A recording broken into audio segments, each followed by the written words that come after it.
Greetings, friends and family. Today I'm going to talk about the astral dimensions and their relation to the dream realms and what kind of all of that means for those of you who haven't done a whole lot of study into the subject or haven't clearly astral traveled or not very aware of the metaphysics engineering everything. So essentially, the astral dimension is the dimension that interfaces with our own physical third dimension that is not just a product of the mind, whereas when we are dreaming, we are mostly experiencing products of the mind.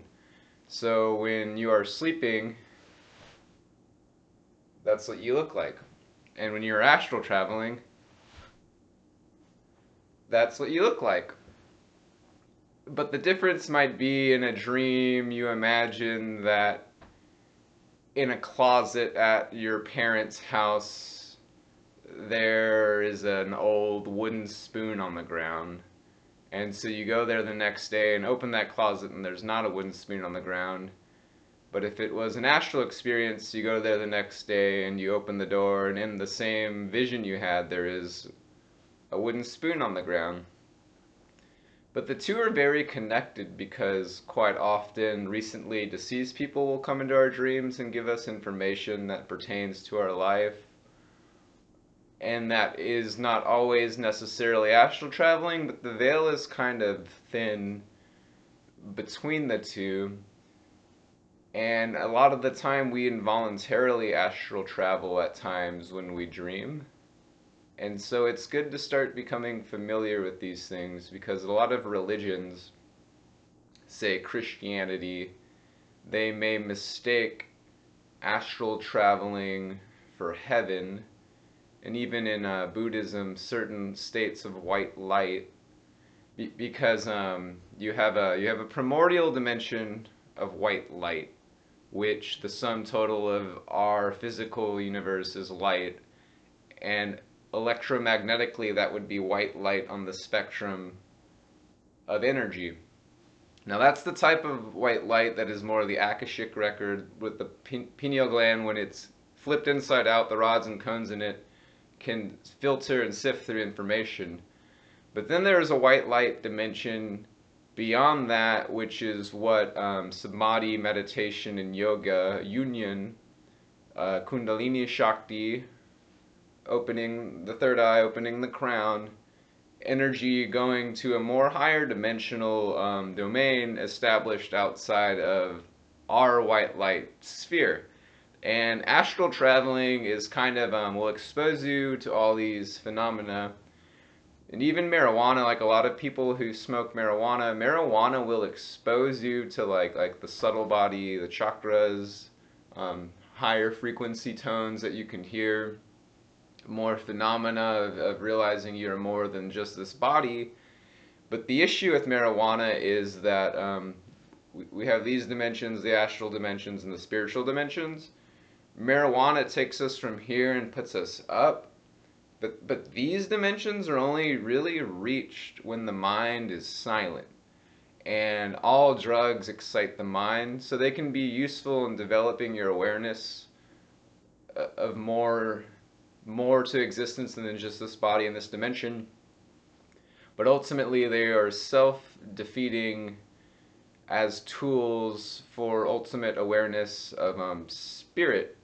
Now, it could be argued that is your particular karma to use drugs as a tool, but when you reach deeper levels of meditation, you will see that there is really there's no way around deep meditation if that is your call to start to understand the metaphysical engineering of our reality and our dimensions. And understanding the astral realm is very instrumental in understanding all of reality because it's kind of what everything is superimposed upon. And until you start having like direct experience of it, it would be like, say you've never had or you've never recalled a dream before, and someone who lucid dreams every night is trying to explain to you what it's like to lucid dream. And the difference between consciously astral traveling and experiencing these other dimensions and not is the difference between someone who doesn't recall their dreams and someone who lucidly recalls their dreams.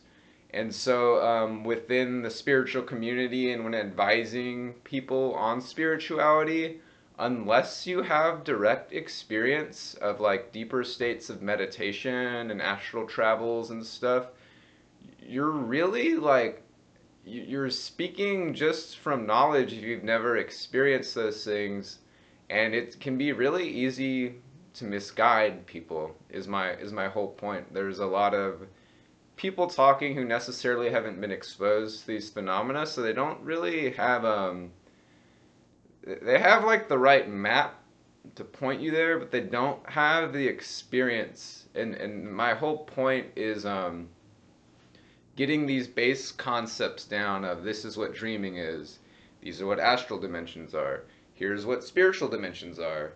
Here's how yoga meditation relates to this. Here's how exercise relates to this form. Here's how diet and nutrition relates to this form and this mind. And when you can really orchestrate it all together, you'll see that like life is just so like grand and wondrous and complex, and it's really through wanting to be more conscious that like things like astral traveling and lucid dreaming will occur more frequently in the life. Now it may be the case this is outside your scope and you're content with prayer and just being in nature and serving others, and that's completely fine. There's nothing, no one's telling you you have to astral travel or study metaphysics or try to be in contact with aliens or understand, like deeper spiritual philosophical subjects, but they are always there for us to explore.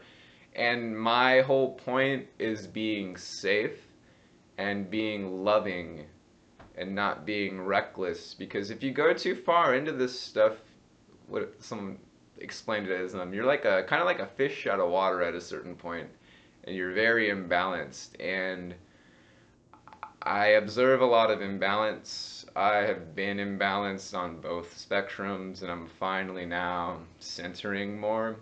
And I'm finally in a place now where I can come and present this information in a more digestible manner, because until the global powers, until their consciousness expands and opens up, our culture is going to be changing at a very slow rate. And so we need to start waking everyone up. And I love all of you all. If there's some pretty good books on astral traveling and dreaming. If you would like any of those titles, feel free to ask me. And I wish you much peace.